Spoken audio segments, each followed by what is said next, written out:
தமிழகத்தின் 234 தொகுதிகளையும் அலசும் உங்கள் தொகுதி உங்கள் பிரதிநிதி பகுதியில் ஒவ்வொரு தொகுதியின் கள நிலவரங்கள், மக்களின் எதிர்பார்ப்புகள், தேவைகளை பதிவு செய்து வருகிறோம்.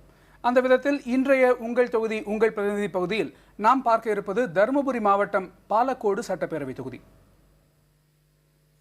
தருமபுரி மாவட்டம் பாலக்கோடு சட்டப்பேரவை தொகுதி தக்காளி விளைச்சலுக்கு பிரசித்தி பெற்றது. இங்கு விளையும் தக்காளி பெங்களூரு, சென்னை உள்ளிட்ட பல்வேறு இடங்களுக்கு அனுப்பப்படுகின்றன. இவை தவிர மஞ்சள், மரவள்ளி சாகுபடியும் நடைபெறுகிறது. பால்வண்ணநாதர் ஆலயத்தின் பெயரிலேயே பாலக்கோடு என்று பெயர் வந்ததாக கூறப்படுகிறது. இத்தொகுதியில் மொத்தம் 2,06,274 வாக்காளர்கள் உள்ளனர். இவர்களில் 1,06,164 ஆண் வாக்காளர்களும் 1,105 பெண் வாக்காளர்களும் உள்ளனர். மூன்றாம் பாலினத்தவர் 5 பேர் இருக்கிறார்கள். பாலக்கோடு சட்டப்பேரவை தொகுதியில் கட்சிகளின் பலம் மற்றும் எம்எல்ஏ குறித்த விவரங்களை பார்க்கலாம்.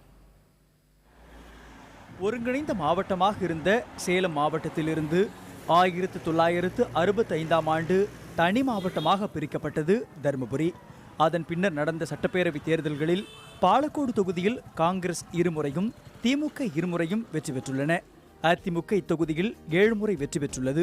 இத்தொகுதியில் 2001, 2006, 2011 தேர்தல்களில் தொடர்ந்து KP அன்பழகன் வெற்றி பெற்று எம்எல்ஏவாக இருக்கிறார். 58 வயதாகும் KP அன்பழகன் இளங்கலை கணித படிப்பு படித்தவர். 1972ஆம் ஆண்டில் தமது 14 வயதிலிருந்து அதிமுகவில் பணியாற்றி வரும் இவர் 1977இல் கட்சியின் அடிப்படை உறுப்பினரானார். 1996இல் மாவட்ட ஊராட்சி குழு உறுப்பினர், 1997இல் மாவட்ட அம்மா பேரவை தருமபுரி வடக்கு மாவட்ட இணைச் செயலாளர், 1998 காரிமங்கலம் ஒன்றிய கழக செயலாளர் பொறுப்புகளை வகித்தார். 2000ஆவது ஆண்டில் தருமபுரி தெற்கு மாவட்ட கழக செயலாளராக இருந்த KP அன்பழகன் 2001இல் பாலக்கோடு தொகுதியில் போட்டியிட்டு எம்எல்ஏவானார். அப்போது செய்தி விளம்பரத்துறை அமைச்சராகவும் 2004ஆம் ஆண்டில் உள்ளாட்சி மற்றும் செய்தி விளம்பரத்துறை அமைச்சராகவும் இருந்தார். 2006இல் மீண்டும் பாலக்கோடு எம்எல்ஏவாக இவர் தேர்ந்தெடுக்கப்பட்டார். 2011 தேர்தலில் மீண்டும் பாலக்கோடு தொகுதியில் போட்டியிட்டு எம்எல்ஏவானார்.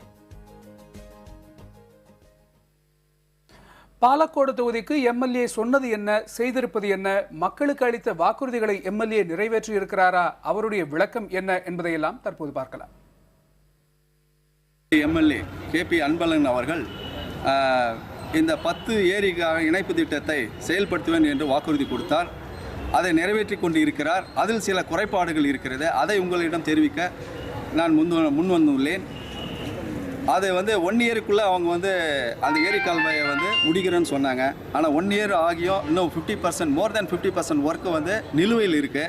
பல்வேறு வகையிலே இந்த பகுதியுடைய மக்களுடைய நீண்ட நாள் பாசன வசதிக்காக தேவை என்று செங்கன் பஸ்தராவில் இருந்து கொண்டசாமனஹள்ளி வரை 11 ஏரிக்கு தண்ணீர் செல்ல வேண்டும் என்ற சூழல் இருந்தது. அந்த சூழலை உருவாக்கி தருவதற்காக மாண்புமிகு அம்மா அவர்கள் 11,40,00,000 ஒதுக்கீடு செய்து இன்றைக்கு அந்த பணி கூடிய விரைவிலே இன்னொரு 2 மாதத்தில் முடியக்கூடிய தருவாயில் இருக்கிறது. அப்போ நம்முடைய சின்னார் அணையிலிருந்து தண்ணீர் வருகின்ற பட்சத்திலே செங்கன் பஸ்தரா ஏரிக்கு தண்ணீர் வந்தது என்றால் அப்பொழுது நம்முடைய அந்த கொண்டசாமனஹள்ளி வரை 11 ஏரிக்கும் தண்ணீர் வரக்கூடிய சூழல் அந்த திட்டத்தின் மூலமாக நிறைவேறுகிறது. மகளிர் கல்லூரி வேணும் நீண்ட நாள் கோரிக்கை. அதை என்ன பண்ணுறாருன்னா அவர் இடத்துக்கு எடுத்துகிட்டு போயிடுறாரு. இப்போ இங்கே சக்கரமில்ல காலேஜுக்காக கட்டடங்கள் இருக்குது, இடம் இருக்குது, எல்லா வசதியும் இருக்குது. இங்கே போகணும், இல்லை பெண்ணாகரம் போகணும், தருமபுரி போகணும், நிறைய பெண்கள் போகவே முடியறதில்லை. இதனால் பெண்களுடைய படிப்பு பாதிக்கப்படுகிறது. இதை வெளியில் சென்று படிக்கக்கூடிய வாய்ப்புகள் இல்லாத ஏழை எளிய மக்கள் தருமபுரி மாவட்டத்தில் வாழ்ந்து கொண்டிருக்கிறார்கள் என்பதற்காக அந்த காலகட்டத்திலே கல்லூரிகளை வழங்க வேண்டும் என்பதற்காக மாண்புமிகு தமிழகத்துடைய முதலமைச்சர் இதயம் புரட்சித் தலைவி அம்மா அவர்கள் நம்முடைய தருமபுரியிலே மையமாக கொண்டு செட்டிக்கரையிலே ஒரு பொறியியல் கல்லூரியும், அதே போல அரசு கலை மற்றும் அறிவியல் உறுப்பு கல்லூரிகள் பாப்பிரெட்டிப்பட்டியிலே ஒன்றும் அரூரிலே ஒன்றும் வழங்கினார்கள். அதே போல காரிமங்கலத்திலே பெண்களுக்கு என்று தனியாக கலை மற்றும் அறிவியல் கல்லூரி அரசு கல்லூரியை வழங்கியிருக்கிறார்கள். இப்படி வழங்கிய பிறகு இங்கே படிக்கக்கூடிய மாணவர்களுடைய எண்ணிக்கை கூடுதலாகிவிட்டது. பாலக்கோடு சட்டமன்ற தொகுதி KP அன்பழகன் எங்களுக்கு எம்எல்ஏ இருக்கிறாரு. 15 வருஷமாக இருக்கிறார். எந்த வித செயல்பாடும் இந்த பாலக்கோடுக்கு நகரத்துக்கு எதுவுமே பண்ணலை.